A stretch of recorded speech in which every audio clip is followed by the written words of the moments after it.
नमस्कार मैत्रिणींनो, मी अर्चना अन्नपूर्णा किचन या माझ्या चॅनेलवर तुमचं स्वागत आहे. तर आज मी घेऊन आली आहे चटपटीत छान अशी फणसाच्या बियांची भाजी. व्हिडिओ शेवटपर्यंत नक्की बघा आणि जर तुम्हाला माझा व्हिडिओ आवडला तर व्हिडिओला एक लाईक आणि चॅनेलला सबस्क्राईब नक्की करा. तर अशा पद्धतीने फणसाचे गरे काढून याच्या बिया काढून घ्यायच्या आहेत. अशा पद्धतीने चेचून याची ही सालं काढून घ्यायची आहेत. आता ही बी थोडीशी खराब झालेली आहे. तर जो भाग खराब झालेला आहे तो कापून टाकणार आहे मी. आणि अशा पद्धतीनं ज्या फणसाच्या बिया असतात त्या अशा पद्धतीनं सोलून घ्यायच्या आहेत. आणि ह्या बियांची भाजी इतकी छान होते आणि भाकरीसोबत अगदी अप्रतिम अशी भाजी लागते. तर ही बी थोडीशी खराब झाली आहे. तर खराब झालेला भाग मी थोडा कापून टाकणार आहे. तुम्ही इथे बघू शकता एवढ्या छान बिया मी सोलून घेतलेल्या आहेत. अशा पद्धतीने ह्या बिया सोलून घ्यायच्या आहेत. बिया पूर्ण सोलून घेऊन या पाण्यात घालून ठेवायच्या आहेत आणि ह्या धुवून आपल्याला वापरायच्या आहेत. तर इथे मी 4 चमचे तुरीची डाळ घेतलेली आहे. ही तुरीची डाळ आपल्याला भिजत घालायची आणि ह्या भाजीमध्ये आपण याचा वापर करणार आहोत. तर स्वच्छ अशी तुरीची डाळ धुवून घ्यायची आहे आणि ही आपल्याला पाण्यामध्येच भिजत ठेवायची आहे. तर नंतर आपण लास्टला यूज करणार आहोत. तर इथे मी 2 कांदे घेतलेले आहेत आणि 1 टोमॅटो घेतलेला आहे. तर बारीक असा कट करून घेतलाय.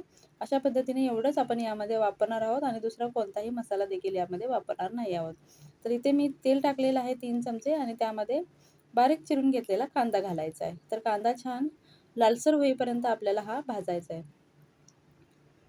वर्षातून एकदाच ही भाजी खायला मिळते कारण फणस हे मे महिन्यामध्येच आपल्याला भेटतात. त्यामुळे ही भाजी आमच्या कोल्हापूर भागाला अशा पद्धतीनं बनवतात. पण इतकी छान भाजी होते. तुम्ही ही भाजी नक्की करून बघा.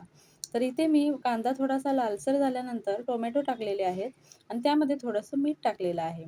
तर चवीनुसार मीठ तुम्ही टाका म्हणजे कांदा आणि टोमॅटो लवकर भाजला जाईल. तर इथे मी 2 चमचे लाल तिखट घातलेलं आहे. आमच्या घरचा रोजचा वापरातील हे लाल तिखट आहे. तर तुमच्या आवडीनुसार तुम्ही कमी किंवा जास्त करू शकता. आणि हे लाल तिखट घालून 2 मिनिटं परतल्यानंतर आपल्याला धुवून घेतलेल्या बिया यामध्ये घालायचे. तर तुम्ही इथे या बिया आहे ना शिजायला थोडा वेळ लागतो. तर तुम्ही या कुकरमध्ये देखील लावू शकता. पण मला अशाच पद्धतीने शिजवायचे आहेत म्हणून मी अशा पद्धतीनं ते शिजवते. तर कुकरला तुम्ही 2 शिट्ट्या लावून घेतल्यात किंवा 3 लावलात तरी छान खळखळून अशा या छान बिया शिजतात. आणि भाजी छान होते. तर आपल्याला हे अशा पद्धतीनं परतून घ्यायचं आहे. कोणताही गरम मसाला मी इथे वापरलेला नाही, तरी भाजी एकदम छान अशी होते. ह्या बिया शिजण्यासाठी थोडा वेळ लागतो. तर 1 ग्लास पाणी यामध्ये मी घातलेलं आहे आणि तुम्ही असंच हे कुकरला लावू शकताय. कुकरमध्ये 3 शिट्यांमध्ये ह्या चांगल्या बिया शिजतात. तर अशा पद्धतीने कुकरला देखील ही तुम्ही भाजी करू शकताय. तर मी मला कुकरमध्ये करायची नव्हती म्हणून मी अशाच पद्धतीनं फोडणी घालून याला बारीक गॅसवरती झाकण ठेवून 20 ते 25 मिनिटांसाठी शिजवून घेतलेलं आहे. तर तुम्ही बघू शकताय इथे अगोदर आपल्याला चमच्याने बघायचं आहे की बिया शिजलेत.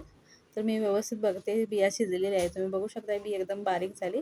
तर त्यानंतर आपल्याला यामध्ये तुरीची डाळ घालायची. तर सर्वात आधी जर फोडणी फोडणी घालताना जर आपण डाळ घातली तर ती डाळ एकदम शिजून झुणक्यासारखी होते आणि त्या भाजीला एवढी चव येत नाही. म्हणून ही अशा पद्धतीनं आपल्याला बिया शिजल्यानंतर डाळ घालायची आहे जेणेकरून डाळ आहे ना ती अखंडच राहील.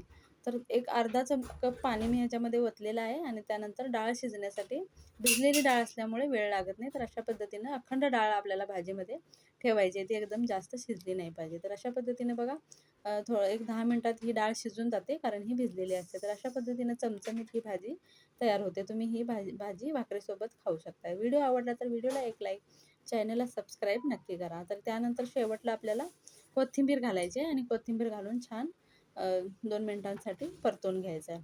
तर ही भाजी इतकी चवीला अप्रतिम लागते. अगदी छान अशी ही भाजी लागते. तुम्ही एकदाही नक्की ट्राय करून बघा. कोथिंबीर घालून घ्यायची आणि ती 2 मिनिटांसाठी परतवून घ्यायची आणि यातलं पाणी थोडंसं कमी करायचं असेल तर आम्हाला अशीच ही रस्साभाजी आवडते म्हणून मी अशा पद्धतीने केले. तुम्ही यामध्ये थोडंसं पाणी 10 मिनिटांसाठी शिजवून आटवू शकताय. तर अशीच ही रस्साभाजी छान लागते. वर्षातून एकदाच ही मिळते तर तुम्ही ही एकदा नक्की ट्राय करून बघा. पुन्हा भेटूया एका नवीन रेसिपीसोबत. तोपर्यंत बाय.